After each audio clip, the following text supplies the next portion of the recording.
ବଙ୍ଗୋପସାଗରରେ ବଳ ଗୋଟାଉଛି ଘୂର୍ଣ୍ଣିବଳୟ। ଆସନ୍ତାକାଲି ଲଘୁଚାପ 23ରେ ନେଇପାରେ ଅବପାତ ରୂପ। ଦକ୍ଷିଣ ପୂର୍ବ ବଙ୍ଗୋପସାଗରରେ ଘୂର୍ଣ୍ଣିବଳୟ ସୃଷ୍ଟି ହୋଇଛି। ଏହା ଅଧିକ ଘନୀଭୂତ ହୋଇ ଆସନ୍ତାକାଲି ସୁଦ୍ଧା ଲଘୁଚାପ ରୂପ ନେବ ବୋଲି ପାଣିପାଗ ବିଭାଗ ପୂର୍ବାନୁମାନ କରିଛି। ଲଘୁଚାପ ସୃଷ୍ଟି ପରେ ଏହା ପଶ୍ଚିମ ଓ ଉତ୍ତର ପଶ୍ଚିମ ଦିଗରେ ଗତି କରିବ।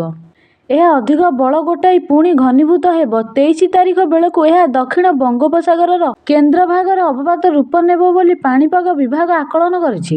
ବାତ୍ୟା ସୃଷ୍ଟି ନେଇ କୌଣସି ଆଶଙ୍କା ନାହିଁ। ଅବପାତ ସୃଷ୍ଟି ହେବା ପରେ ଏହାର ଦୁଇଟି ସମ୍ଭାବ୍ୟ ଦିଗ ରହିଛି। ଏହା ଦକ୍ଷିଣ ଆନ୍ଧ୍ରପ୍ରଦେଶର ନେଲ୍ଲୋର ବିଶାଖାପଟ୍ଟନମ ତଳକୁ ଉପକୂଳ ଛୁଇଁପାରେ। ଆଉ ଗୋଟେ ଦୃଶ୍ୟପଟ ହେଉଛି ଏହା ପାଖାପାଖି ହେବା ପରେ ଉପକୂଳ ନ ଛୁଇଁ ଆନ୍ଧ୍ର ଓଡ଼ିଶା ଉପକୂଳ ଦେଇ ପଶ୍ଚିମବଙ୍ଗ ଆଡ଼କୁ ଯାଇପାରେ। ଅବପାତ ଅଧିକ ଘନୀଭୂତ ହୋଇ ବାତ୍ୟାରେ ପରିଣତ ହେବାର ଆଶଙ୍କା ନାହିଁ। ଏହା କେବଳ ଅବପାତରେ ହିଁ ସୀମିତ ରହିପାରେ। ରାଜ୍ୟରେ ପବନ ବି ହୋଇ ନ ପାରେ। 24, 25, 26 ତାରିଖ 3 ଦିନ ମଧ୍ୟମରୁ ଭାରୀ ବର୍ଷା ହୋଇପାରେ। 24 ତାରିଖରେ ଉପକୂଳ ସଂଲଗ୍ନ ଦକ୍ଷିଣ ଓଡ଼ିଶାରେ ବର୍ଷା ହେବ। 25 ଓ 26 ତାରିଖ ପୁରା ରାଜ୍ୟରେ ବର୍ଷା ସମ୍ଭାବନା ଅଛି। 27ରେ ଉତ୍ତର ଓଡ଼ିଶାରେ ଅଧିକ ବର୍ଷା ହୋଇପାରେ।